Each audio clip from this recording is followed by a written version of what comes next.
Part 2. So naisip mo na, si developer pala nag-i-increase ng presyo 5 to 15% a year from nag-pre-selling sila.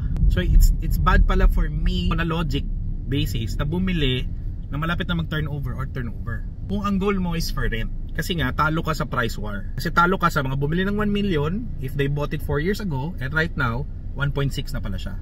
So bibili mo siya 1.6, talo ka na. O, kasi pag magpaparent kayo, kaya niyang control yung presyo kasi nabili niya ng 1 million, ikaw 1.6. So yung pasalo method, ganito siya.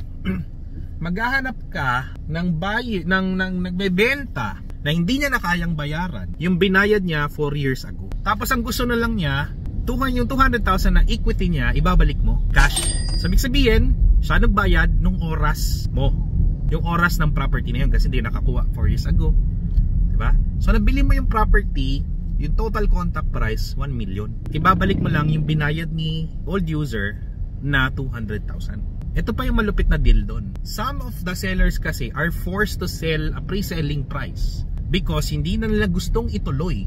Some of them, instead of selling to you the 200,000 na binayad nila, they're willing to get at kahit man lang 100,000 na lang.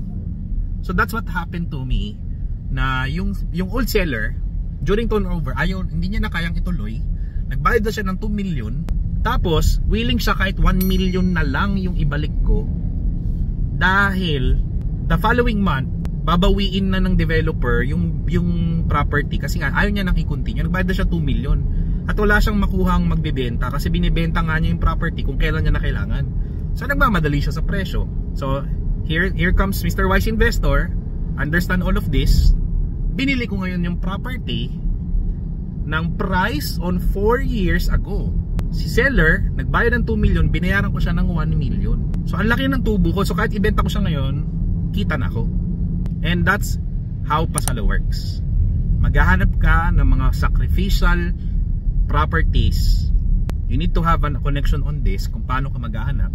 Kasi I'm in the industry as well, so may mga nagbebenta talaga. When I like the project, then go ahead, I'll shoot it.